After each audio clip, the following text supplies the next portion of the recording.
Hello everyone, welcome back. Today we're going to be talking about guys that say that they shoot better with iron sights versus red dots and pistol optics. Okay, so first let's just quickly talk about rifles. I think most people have come around to believing that ARs with red dots on them are better. Okay, the military uses them. There's a reason why they do it. They're just better. People are able to get on target faster. So that's kind of become the standard now. The iron sights are just backup sights. The modern optics have great battery life, right? And also, we're no longer working with just a dot only. Okay, so this is a 2 MOA dot with a 65 MOA circle, so it's easy to find it and get on target. So most people have come around to accepting. Okay, ARs. First of all, ARs are the best choice for home defense. The gun that you're going to shoot the easiest, the most accurate. The military uses ARs for for CQB, for clearing houses. SWAT teams do room-to-room clearing with ARs. So ARs are the best guns, and they typically have red dots on those guns for a reason. Okay, so that's kind of proven. Most people will go along with that and accept it. But for some reason, when we get to pistols, a lot of guys out there are going to be like, "Oh no, iron sight's better for me." Okay, so we're going to be. That's what we're focusing on this video. So my first argument is, whatever made the AR rifle better with a red dot on it, right? For all the same reasons that the AR with a red dot on it is better, all those same reasons are going to apply to the pistol. Okay, everything that you can do better with a rifle with a red dot on it, you're going to be able to do better with a pistol with a red dot on it. Okay. Now the argument that I used to get in the past, and sometimes still do because people don't know better, but is battery life, right? Batteries run out. With modern day optics, first of all, they're fairly cheap. For let's say $300, it's solar powered with a battery backup. Okay, so you get good battery life. They're reliable. They don't break. So that whole reliability issue goes out the window. Okay, so let's just focus on just what's going to work. What works better? What are people able to use to get on target faster? Okay, so now again, we're not working with dot only. Dot only is horrible. Okay, now the argument used to be that, hey, with perfect presentation, you come out a holster, you're always going to find that 2 MOA dot. Well, that's not how life works. I want to be able to shoot one-handed if I need to, and be able to get on target and find that, find my aiming point. So usually there's two systems that I've come to use. One is let me show you this one, the multi-reticle from Holosun, which is, there it is. Okay, so it's basically it's a 32 MOA circle with a dot. I have the dot off here. I only use the 32 MOA circle, and if you see, like, I'm getting on target there, that works just perfect. Okay, so that's at 10 yards over there where you see that target. So that 32 MOA circle is the aiming point. Okay, and I got the iron sights there, as you can see, as the backup. Okay, now if you notice, the camera and your eye kind of work the same way. They can only focus on one thing at a time, and we're going to kind of come back to that in a minute. The other system that I use, and I really like, is the ACSS system, like this one over here. And this one is great because it has an outer circle that when you go to full extension, you can't see it. Let me come here. So that kind of guides you to the center. So if I go far enough out, the outer circle basically comes out of your view. So you're only using that I think that's a 10 MOA dot, right? And if you're offline for whatever reason, like over there, like you use the edge of that circle to get to the center. So I really like this system. So with this type of a system, again, forget about perfect presentation, because life doesn't give you perfect presentation. Sometimes you may need to be holding something back or holding something. I want to be able to put the gun in my left hand, all right, and shoot these awkward positions like this, and be able to get my dot on target. Okay, so that's the standard that I have for optics. Okay, they have to work good enough so I can shoot them one-handed in awkward positions, right? Because you might be sitting down in the car seat, you might need to, reach back like this, right? So I want to be able to use the gun, regardless of what how I'm gripping the gun, one-handed, two-handed, shooting unconventional. So with modern day optics, you can do that, okay? So that kind of takes care of the issue of it's hard to find the dot. If you've got the right optic, you'll be able to find the dot just as easily as you can find the iron sights. Okay. So now let's move on. So when we're talking about pistols, right, and we're talking about specifically guys that say, it could be girls too, but usually guys that say that, and the reason why it's usually not women, because with women, usually I just put them on pistols with optics, and there's no argument. They all accept it. They all accept it that it's better. So I'm usually not trying to convince women. I'm just trying to convince some men. So of the crowd that says that they shoot better with iron sights, okay, 50% of that, right? 50% of those guys, I can take them to a range and have them shoot at 10 yards and going out to 30 yards, okay? And they will see by themselves that they shoot better when they do side-by-side shooting iron sights and shooting a red dot, right, on a pistol. They will see that they shoot better with optics, okay? And once we satisfy the other issues of battery life and being able to find the aiming point, they're satisfied that they shoot better with optics, and they admit that, hey, the next time that they're buying a pistol, they're going to buy one that is optic ready, okay? So that's 50% of the people that say that they shoot better with iron sights. I can usually convince them that no, that's not the case. You're actually better with optics on the pistol. So now I got the other 50%, okay, that says that they're better with iron sights. So that kind of divides into two categories, okay? So of that, half of that, so now basically 25% of this group, right, of the total group. So we said 50% I can convince by actually have them shoot at 30 yards, right, at, let's say, a man-sized target, right, at 30 yards. So a lot of times when people go to the gun range, they're shooting at like a man-sized target, but it's only like 5 feet, 10 feet. So yeah, I mean, you know what? I don't need either. I don't need neither red dots nor iron sights to hit a target at 10 feet. I can just point shoot that, which is what usually happens most of the time when people are shooting iron sights at close range. They just point shoot it, right? They don't even try to find those iron sights because, we're going to talk about that in a minute. But so 50% of that group, we said that I can convince by having them shoot at 30 yards at man-sized targets.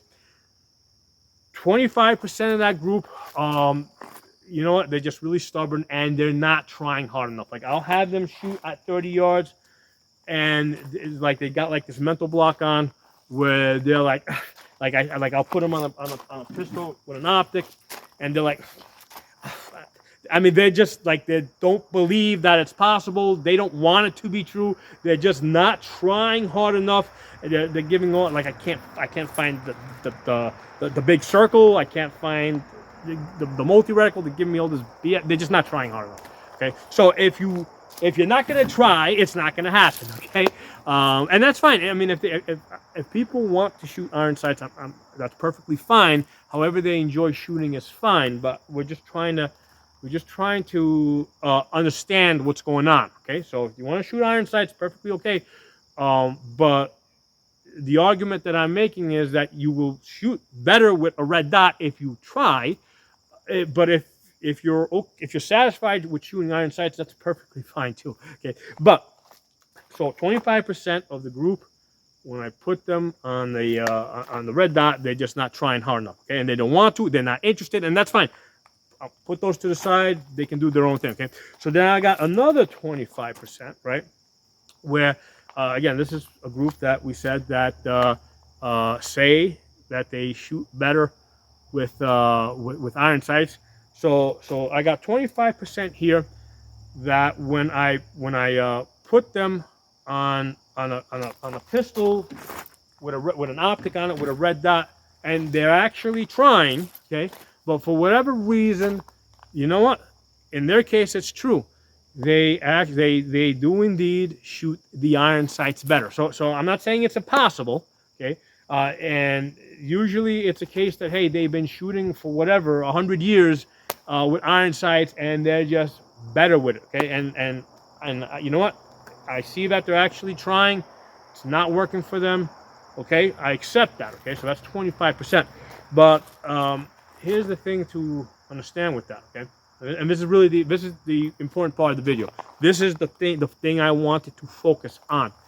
The 25% that actually shoot better with iron sights. Okay, they're usually shooting under range conditions. Okay, where when they are shooting, okay, you know, now they're shooting no red dot, right? No optic. They got rear sight, front sight, target. Okay, they understand how to shoot. They focus on the front sight, right? Because when you're shooting iron sights, there's three things that you're looking at. You're looking at the target, you're looking at the front sight, and you're looking at the rear sight. Now your eye is like a camera, and it can only focus on one thing at a time. So when you're shooting with iron sights, you're supposed to focus on the front sight, which means that the rear sight's going to be blurry, and the target itself has to be blurry, right? So if the target is in focus, that means that your front sight is not in focus, and you're not going to shoot your best, okay? So these people, this 25%, has mastered, okay, focusing on their front sight at the gun range, right, under, you know, comfortable conditions, and being able to hit the target at 30 yards, sometimes even at 50 yards, okay? So the point here, though, is, right, is that's on the range conditions, okay? That target is not shooting back at you. That target is not trying to kill you, okay? Now, if that target over there is actually trying to kill you, okay, the natural thing for you, okay, when you're shooting is going to be to not look at the front sight. If that target over there is shooting back at you, you're going to want to focus on that target, not on this front sight, okay? So that's the problem with getting really good with iron sights, okay? Because you can practice your whole life. You can be shooting 20 years, 50 years, 100 years, whatever, you know, however long you live. You could be shooting your whole life with iron sights, and you can be the best in the world, okay? But regardless how good you're at it, okay, if that target starts shooting back at you, you're not necessarily going to focus on that front sight. And what's going to happen is, for the first time in your life when you're shooting, you're going to be doing something different. You're going to be focusing on the target. Okay? Now, the difference here is with the optic, right? There's a single point of aim. Okay, with an optic, you just look at the target. So the target and the dot over there are basically on the same plane.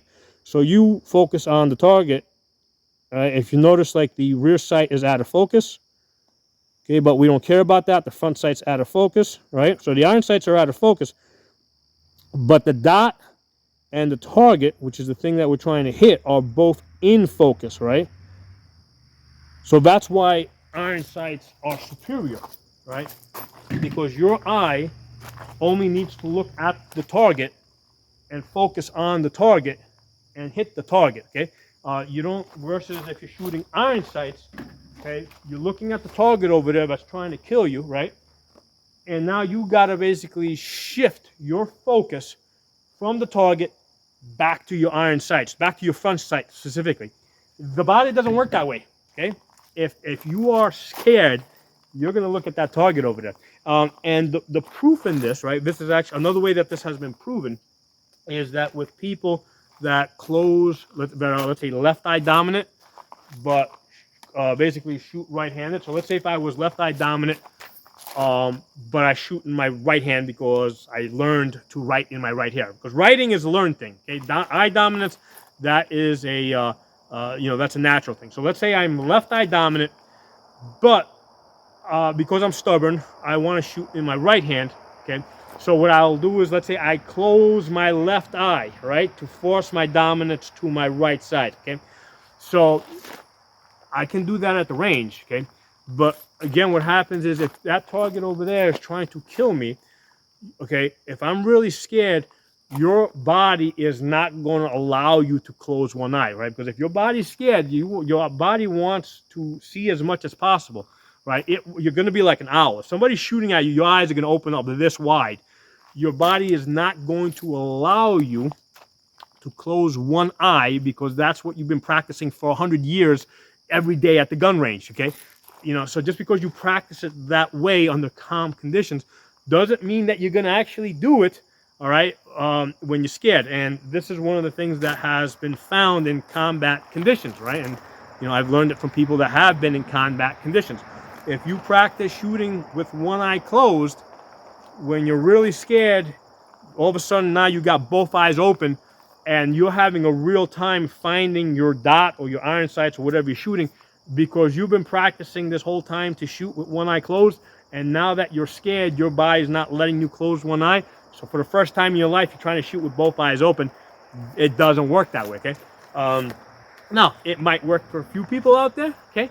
But the point is that until you're actually in that situation where you're being shot at, you don't know what your body's going to do. Okay, the normal from what I've heard from people that have been in combat conditions, the natural thing for your body to do when you're being shot at is both eyes are wide open. Okay, and you're going to focus on whatever's shooting at you. Okay, those are the two things that I have heard repeatedly from people that have been in combat conditions. Okay, now in a combat condition, right? And this is information that I've received from people that have been in combat.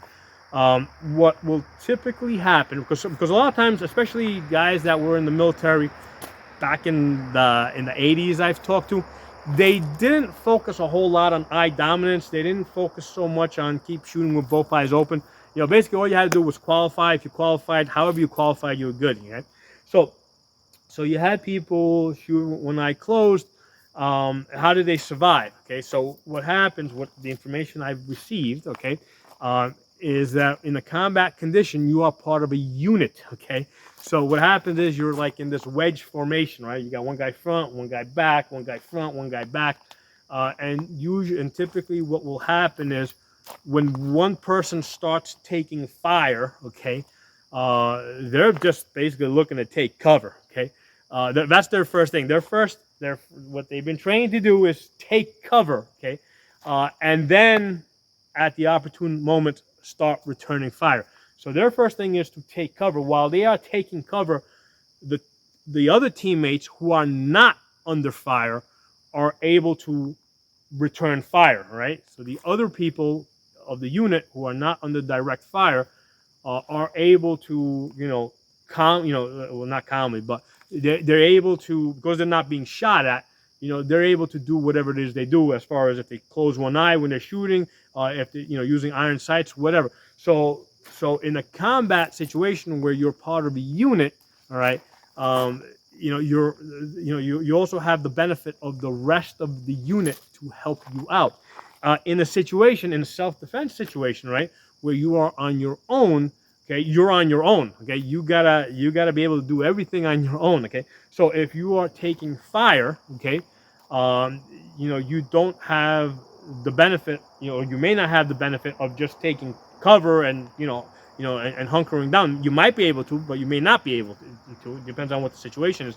You may need to return fire, okay? And in that situation where you're being shot at, what's going to happen, again, this is from information I've received from people in combat conditions.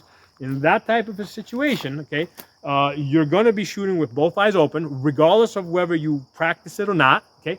And you're going to be focusing on the target, regardless of of how you practiced, okay? Those are the two things you're going to do. Both eyes open, you're going to be focusing on the target. You're not going to be focusing so much on your iron sights, because that's just not a natural thing. A natural thing is to look at the thing that's scaring you, okay? So that is the reason why I will tell people that, even if you're part of that 25% that's been shooting for 100 years, every day of your life with iron sights, and that's what you're best at, right? You've been doing it under range conditions, right? If you find yourself in a situation where you're being shot at, that's not a range condition. you're basically, it's almost like you're shooting a gun for the first time, okay? You're gonna shoot with both eyes open, and you're gonna focus on the target. So you better start, my suggestion is start practicing to do that. Both eyes open, focusing on the target. And what's going to allow you to do that best? An optic, okay? So I hope you guys enjoyed this video. Give me some feedback. If you disagree with me, that's perfectly fine. We can still be friends. So drop some comments below, and we'll talk soon.